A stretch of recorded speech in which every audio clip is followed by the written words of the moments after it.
Жіберін нәрсе ойлап табасың тағын. Драма көп бұғай мұнда. Әйді режиссердан сұрайық, не ол айтыр? Әйді сұрайық әлі.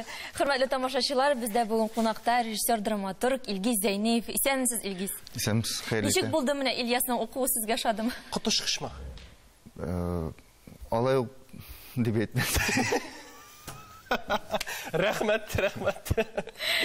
Хөрмәтле тамашачылар, 5-6 һәм 7 ноябрь көннәрендә Галиәскәр Камал театрында күптән көтелгән премьера булып узды. Инде без тамашачыларыбызга да шул премьерадан үзек карап китәргә тәкъдим итәбез, аннары әңгәмәбезне башларбыз.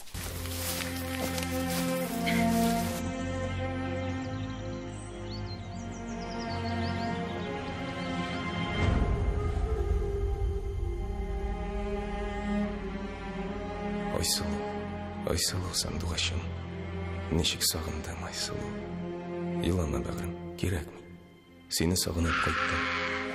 Қара мені, іліккеше қара көрәсің ме? Бір гіне езіңі көтер Айсылу. Еғ, сен ауру түгел. Сен бір шылғын ғына. Ош бәғірім қапылама езіңі. Мерке.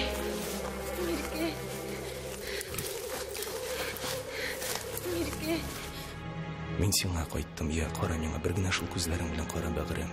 Іліккеше баяғыша қара. Әйд, танысың ма? Танысың ма сен мені Айсылу? Бұл үзік болып шықмады, бұл трейлер болды. Қысқа ғана фильм болып шықты. Меркей белән Айсылу спектаклінің трейлері, шылаймы? Илгиз, менә шушы спектакльне әзерләү ничек бирелде сезгә? Әлігі пьесаны мен бірінші ел бойына ойлап кердім, нешіктір режиссер портфелінде ята тұрғаны. Һәм нихаят менә бұл сезонға біз аны әзірләргә болдық. Яздан ішіні башлаған ек, әкірінләп шул апрельда бұғай башладық. Һәм әкірін генә бөлініп, башқа премьерларға, ялға бөлініп, іш девам етті, гастрольларға бөлініп. Һәм енді менә нихаят біздің Марсель ауының бейік режиссеріміз Марсель Сәлімжановның туған күніне бөләк етіп, ол премьера шықты. Шынлап та сіздің театрда шундай матур традиция яшәп килә. Илгиз, ни өчен нәкъ менә шушы әсәр? Ништер күңелгә якын, мин гомумән нәкъ сәнбәтне яратам. Татар классикасында, классикасын караганда, минем тагын мөгаен бер 2-3 әсәр калгандыр куясы килгән. Калганнары аларны әйтмим. Калганнары исә я күптән түгел генә әле театрда куелган, я миңа ошап бетми, мәсәлән, менә Нәкый Сәнбәтнең Меркей белән Айсылу әсәре, ул ничектер бүгенге көндә бер яктан актуаль да кебек, икенче яктан артистлар өчен әйбәт рольләр. Һәм миңа сер булып кала, нишләп ул 60-нчы еллардан бирле куелмаган. Аны Марсель абыйның бик данлыклы куелышында ул Дания Нуруллиналар, Ренат Таҗдиновлар уйнаган куелышы билгеле, ләкин аннан соң аны беркем дә куймаган. Менә ничә еллар үткән. Зәңгәршәл, мәсәлән, 10 еллар үткән саен яңадан куелып барса, тагын берничә шундый әсәр булса, бу пьеса ул читтә калып барган, нишләптер. Һәм менә инде бүген ул тагын янәдән сәхнәгә менде. Гомумән башка нинди кыенлыклар кичердегез режиссер буларак бу әсәрне куйганда? Кыенлыклар гел бар инде ул. Ничек татар классикасын алганда бигрәк тә, чөнки безнең драматургия ул күпчелек очракта совет заманында язылган драматургия һәм аның совет хөкүмәтенә ярарга тырышып язылган яклары сизелә генә түгел, анда ярылып ята әсәр шул турыда язылган дип әйтергә мөмкин.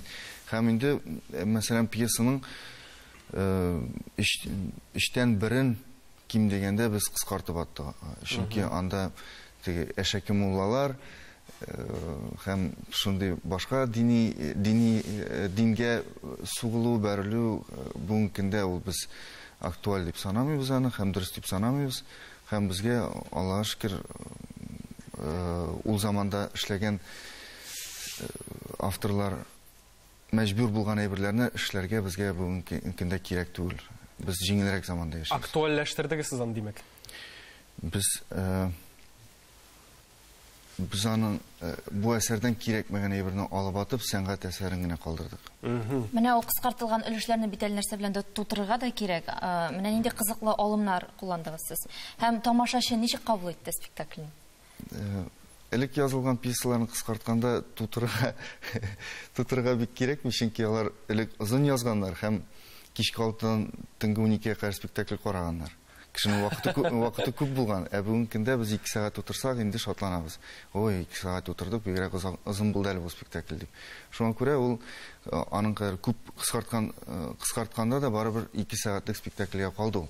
Билгеле, анда пьесада булмаган әйберләр дә бар, ниндидер текстларны кабатлау да бар, һәм инде айрым пьеса тирәсендә үзебезнең фантазиябызда байтак дип әйтергә кирәк. Менә шул спектакль эшләнде. Һәм тамашачы ничек кабул итте? Менә ничек әйтергә кирәк? Үзеңне мактап утырырга да, сүгергә дә ул уңайсыз әйбер, ләкин бу спектакльнең үз тамашачысы булыр дип өметләнәбез. Премьераны күрсәтте. Яхшы, Илгиз, сезне тәбриклибез менә шушы премьера белән. Инде сезгә алга таба да иҗади уңышлар теләп калабыз. Һәм киләсе очрашуларга хәзер саулашабыз. Сау булыгыз, рәхмәт. Бик зур рәхмәт безгә